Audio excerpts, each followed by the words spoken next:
How to create the life that you want in 1 year. 1.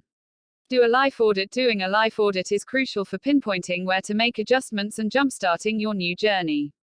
Start by figuring out where you stand in the 8 areas of life: health, finances, personal development, career, relationships, self-care, home life, and free time. What changes would make the biggest impact in your life for each area? 2. Make a mindset shift. Your mindset is what sets the tone for everything in your life. Changing your mindset is what will change your life. What we think and believe is what we act upon. Change your perspective from now on. Anytime anything negative happens, instead of feeling like a victim, ask yourself what you can control or change.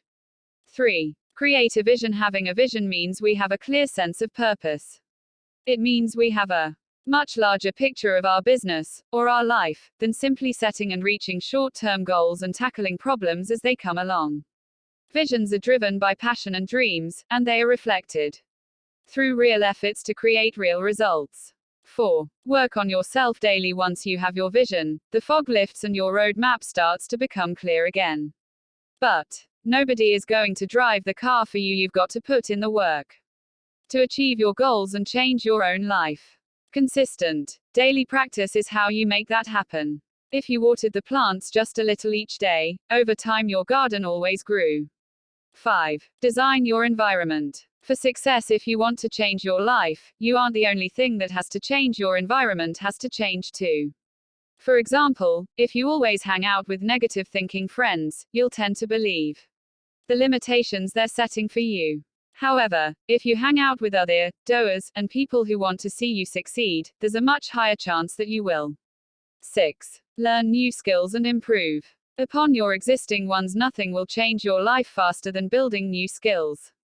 Whatever the case, imagine a year where you start out having a limited skill set. Dedicate time during your day to build your skills. Learn them via books, videos, and podcasts, but don't forget to physically practice your skills too. 7. Lastly, enjoy the process. The whole point of this exercise is to change. That means your thoughts and behaviors, in addition to your surroundings, will change throughout the year. You may realize that what you initially sought isn't what you want anymore. Don't get so focused on the process that you lose sight of what you want, and most important, having fun.